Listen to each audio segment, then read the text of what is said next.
Guys, welcome back.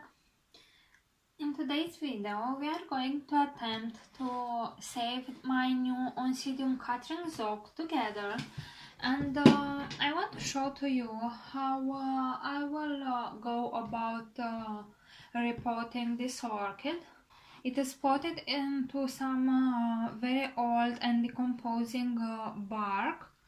And I do not like the medium. I had seen some snail pellets there, so I suppose the orchid has or had snails. Now, if we take a closer look, we can see that the orchid doesn't really have all that many roots. But I have watered it, and the orchid did plump a little bit these shriveled pseudobulbs. So we are going to work with these two new growths mainly, and these two new growths will push the new root system of the orchid.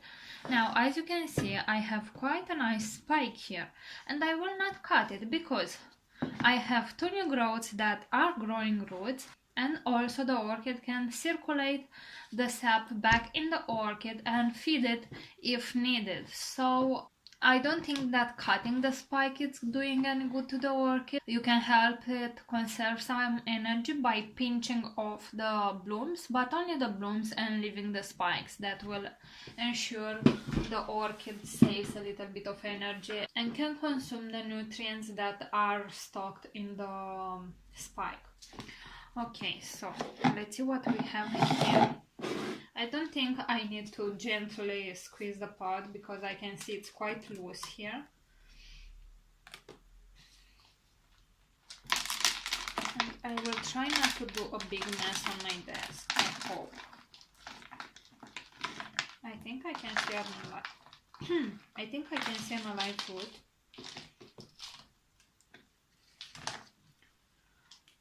This medium, it's stinking, smelling horrible, and I have some decomposing moss here also. I cannot wait to put this orchid into fresh new medium. Oh my gosh, you guys, can you see here how many snails this orchid has? Now this is why I wanted to repot it. And I will make sure I will spray it really good with hydrogen peroxide to kill them. So anytime you see an orchid with snail pellets, you can presume the orchid has snails. Usually orchid nurseries don't add snail pellets inside the medium unless they really see a snail apocalypse. So I was aware of the orchid problems, but I also wanted to save it. Now, saving oncidiums, it is not hard at all. As you can see, I have another new growth here, and this is pretty awesome.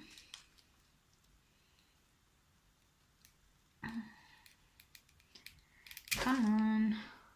Right.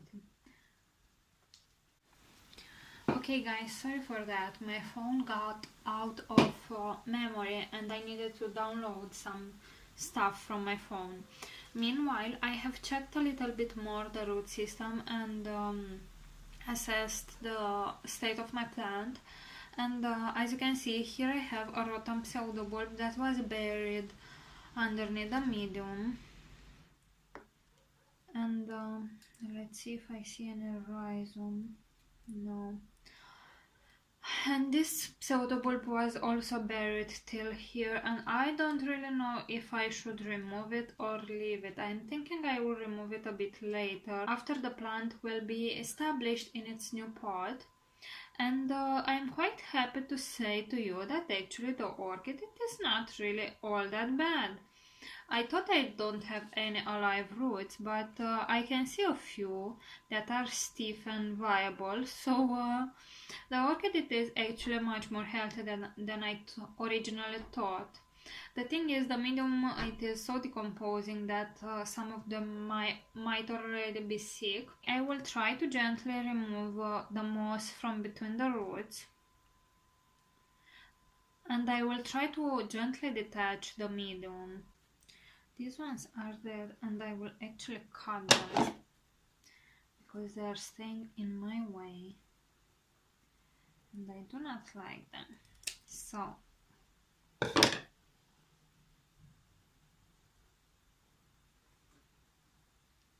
the way to tell if a root is alive or it is dead, it is by gently pulling away of the velamin, and if the root is leaving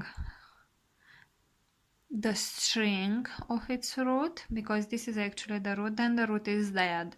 But if they are firm, doesn't matter what color they are, even if they are like this, quite brown in color, they are alive.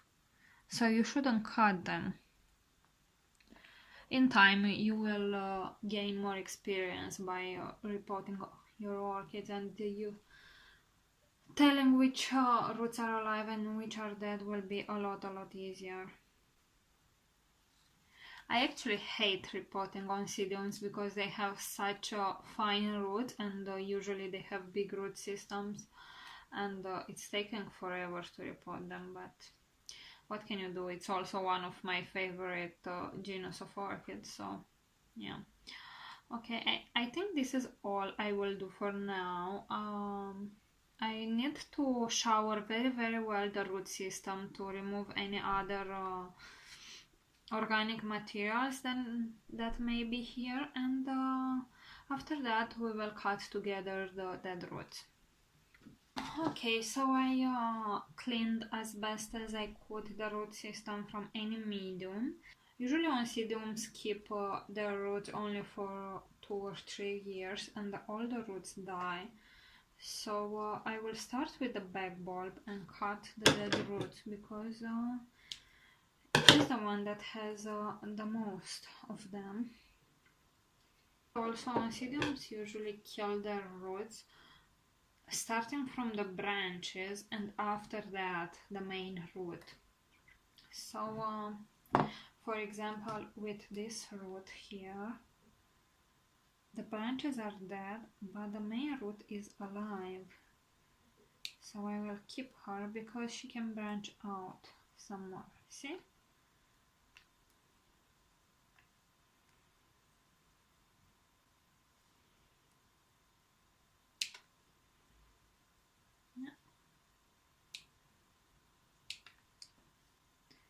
And this one is alive. It is a process that it's taking quite a lot of time, unfortunately, but what can we do? So, okay guys, this is it, what we are left with. We have some new roots here, and we have these 2 new growths that will start to grow some new roots anytime now. I think I have a lovely growing root tip here, if my camera will focus. I hope it does. So I have a new root here, and overall I do have some roots. It is not a good root system, but so the orchid, it is not really all that bad. I will now spray it with hydrogen peroxide 3%, and I will make sure to spray all the root system in between the pseudobulbs, in between the leaves, because this will kill any snails and snail eggs, and it is also quite a good fungicide, so I don't think it can really kill fusarium, but I'm pretty sure it can limit spreading it. So now what you need to do, it is let the orchid fuse for at least 5 minutes.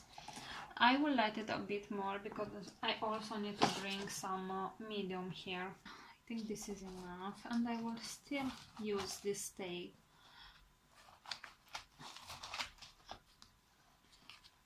And I will try to pot it with the oldest pseudobulb on the back of the pot, and I won't put any medium between this pseudobulb and the pot because it is a little bit buried, and if it doesn't have any medium around, the air will circulate better, and also I want to leave as many space as possible for the new growths to mature and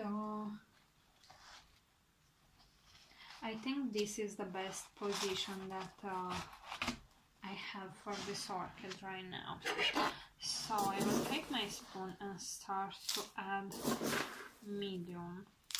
I like more using this because actually this medium, it is quite hard, and it usually makes and it usually ruins my nails. I try to prevent that.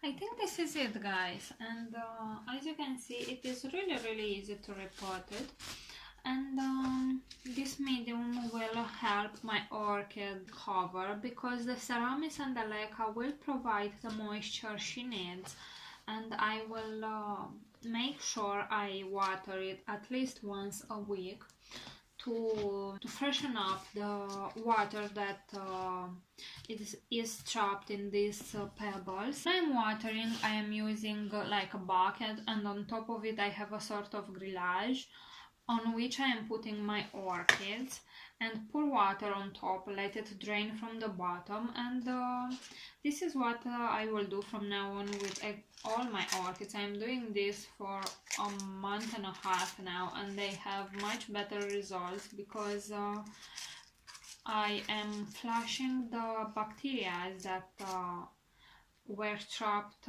in the past in the orchid medium, because the medium was always moist, and that was a perfect environment for bacteria to develop.